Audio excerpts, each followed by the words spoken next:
Hello, my name is Dr. Joan Reede. I'm Dean for Diversity and Community Partnership at Harvard Medical School. It's my pleasure to host this week's Voices from the Community. While the world today is filled with unrest and conflict, Harvard Medical School as a community is dedicated to the principles of collaboration, integrity, empathy, academic freedom, and freedom of speech.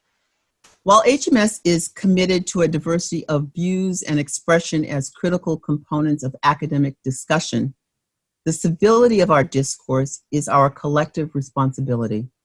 To be the best we can be, we must demand the best of ourselves as we engage and at times disagree with one another. With this in mind, Dean George Daly asked me to pull together a committee of individuals who could take into consideration how we communicate within our Harvard Medical School community, how we communicate with respect in multiple spaces. Today, we'll be talking to members of this committee, the Committee on Mutual Respect and Public Discourse, whose members represent a cross-section of our larger HMS community. This group spearheaded the drafting and adoption of what is now the Statement of Mutual Respect and Public Discourse at HMS. The statement, aligned with the school's mission and community value statements, provides a benchmark of values and expectations that set the tone for our mutually supportive community. And briefly, the statement touches upon 5 areas: public and private events, picketing and distributing of literature, silent and symbolic protests, noise, and force or violence. I'm joined today by 4 committee members, and I'd like for each of them to introduce themselves and to take part of this time to share their unique perspective and role at HMS, and to tell us a little bit about how they approached the charge of this committee, and what did they feel was the most important issue to distill in a statement. And I'm going to start with you, Bob. Thanks, Joan. My name is Bob Truog. I'm a physician at Boston Children's Hospital, and I also direct the Center for Bioethics at Harvard Medical School, and I was co-chair of this committee. And, you know, I think the fundamental purpose of the group and of the document that we wrote was to be able to articulate some guidance for how we can have respectful, open conversation about controversial topics that are in our society. You know, I think that it's always an important role for universities to be able to do this, particularly important as we have seen so many areas of controversy, particularly around racism and social justice, that have become so important in the last several months. So we looked at a lot of documents from Harvard departments as well as around the country, and we really distilled down what we thought would be some important principles to be able to have open conversations about some of these more controversial topics. Thank you very much. Willy? Hi, I'm Willy Lensch. I'm Strategic Advisor to the Dean at Harvard Medical School, as well as since March, I've been serving as Executive Director of Harvard Medical School's Coronavirus Consortium, which is called Mass CPR. When George first started as Dean, he made it clear that he wanted to devote a significant amount of his time to culture and community. And I was really delighted that he gave me several to-dos as part of that, including I was part of the task force on diversity, inclusion, and belonging, along with Joan. And so when I heard that this committee was coming together, I was really thrilled to be a part of it.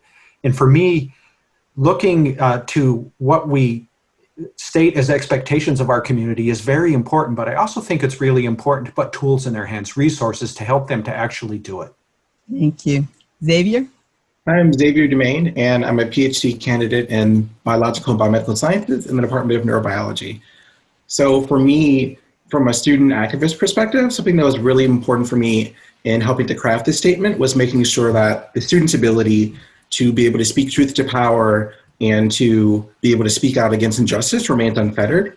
And also speaking from the perspective of working on diversity and inclusion, education and workshops, we wanted to create a statement that would allow people to have spaces where they can not only be safe but brave in speaking out. Thank you. Simone? Hi, I'm Simone Leary. I'm actually serving in two roles. I'm the Interim Chief Human Resources Officer, and I'm also the Executive Director of Human Resources.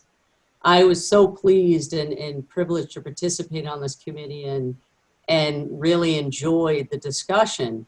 From my perspective, and I really look into this, is it really is part of our community values, right? That's what ties into us for us. So it ties into our collaboration and service, our diversity and respect, our integrity and accountability, our lifelong learning, and our wellness and balance. So it's really important for people to be able to express themselves, but also express themselves respectfully, and also work as a community with those values. So I was very pleased to serve on this committee, as well as the community values.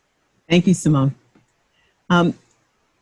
Bob, maybe you could share with us a little bit of using the background and what informed the creation of this statement. What are the major elements, the 5 major categories or elements that are included in this statement?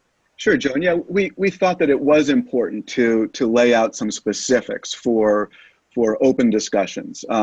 Differentiating, is it a public event or a private event to begin with? People can come and dissent at a private event, but they have to do it in a way that respects the privacy and staying outside of the venue. We want to support the rights of people to be able to picket and distribute literature as long as it doesn't interfere with the ability of the speaker to communicate a message or the audience to be able to hear that message. We're very supportive of silent or symbolic protests, which are always going to be acceptable.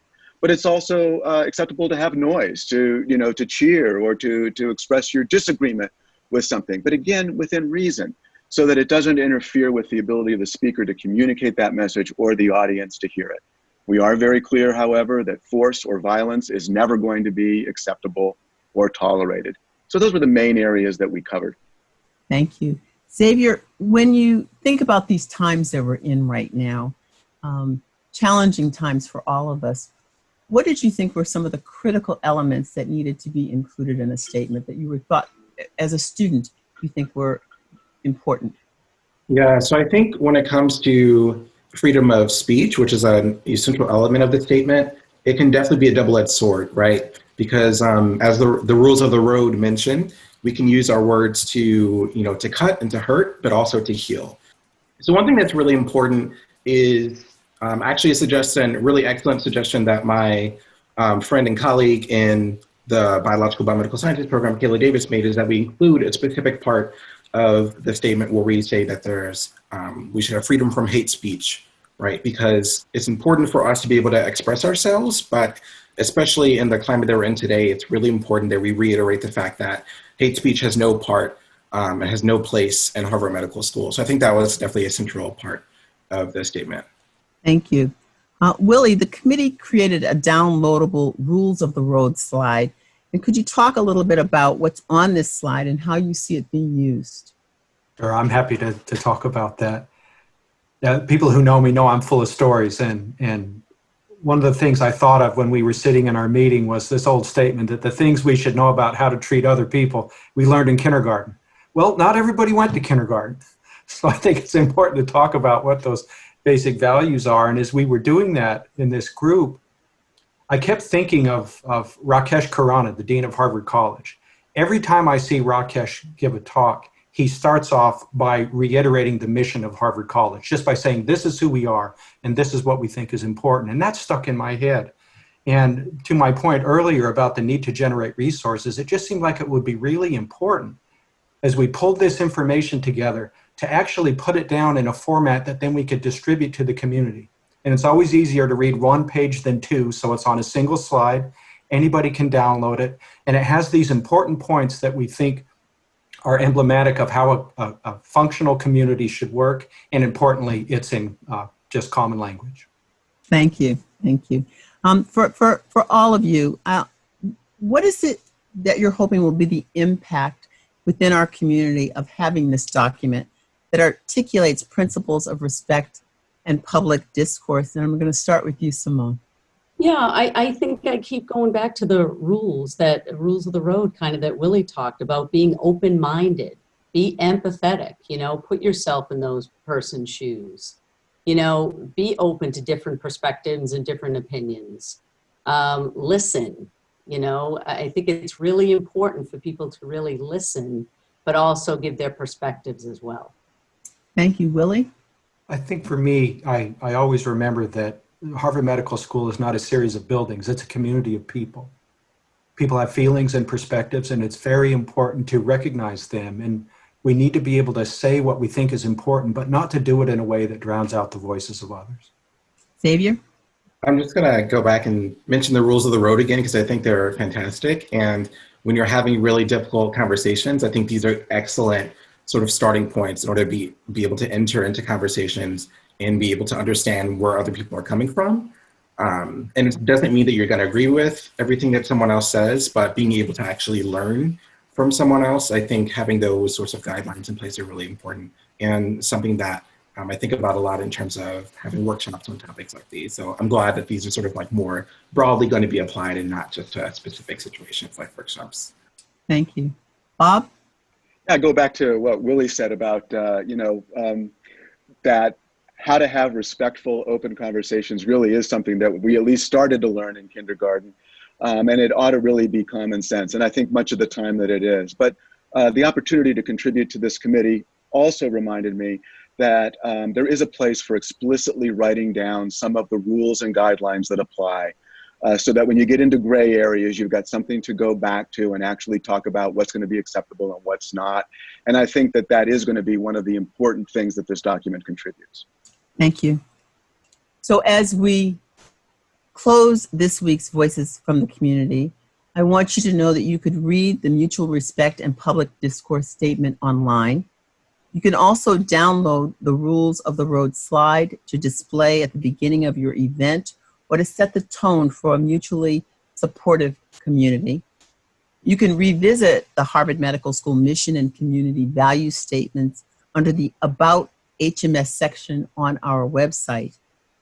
And I want to thank you all for joining us today.